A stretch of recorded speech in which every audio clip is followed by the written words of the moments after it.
Hi friends, అందరికీ మేము అనంత పద్మనాభ స్వామి కొండపైకి అయితే వెళ్తున్నాం. మీలో చాలా మందికి అయితే అనంత పద్మనాభ స్వామి టెంపుల్ ఎక్కడుందో తెలియదు కదా. అనంత పద్మనాభ స్వామి గుడి విజయనగరం నుంచి సింహాచలం వెళ్లే రూట్ మధ్యలో పద్మనాభం అనే గ్రామంలోనైతే ఉంటుంది. గుడి చరిత్ర ఏంటంటే సుమారు 600 సంవత్సరాల చరిత్ర కలిగి ఉందంట. మా పెద్దలు వాళ్ళకి చెప్పిన మాటలు ఇవి. ఇంతకు ముందు ఈ కొండపైకి వెళ్ళాలంటే మెట్ల మీదుగా నడుచుకుంటూ వెళ్లేవారు. కానీ రీసెంట్ గా తార్ రోడ్ అనేది కొండపైకి అయితే వేశారు. మీరు సింపుల్ గా వెహికల్స్ మీద అయితే కొండపైకి అయితే వచ్చేవచ్చు. గుడి లోపల అనంత పద్మనాభ స్వామి ఎలా ఉంటారో చూపిస్తా చూడండి.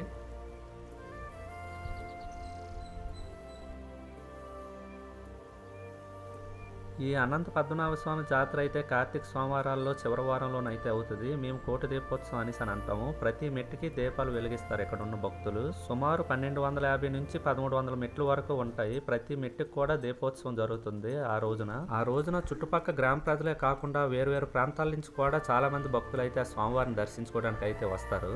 రోజు సాయంత్రం పూట ఇక్కడికి చాలా మంది అయితే వస్తారు. ఎందుకంటే ఇక్కడ నుంచి చూడటానికి వ్యూ అంత బాగుంటుంది. చుట్టూ ఎత్తైన కొండలు, పచ్చటి పంట పొలాలు, అలాగే గోస్తని నదిని ఆనుకొని ఈ కొండ ఉండడంతోనే ఇక్కడ నుంచి వ్యూ అయితే చాలా అంటే చాలా బాగుంటుంది. సో మీలో ఎంతమందికి అనంత పద్మనాభ స్వామి టెంపుల్ తెలుసో కామెంట్ చేయండి. అలాగే వీడియో లాస్ట్ వరకు చూసినందుకు థ్యాంక్ యూ సో మచ్.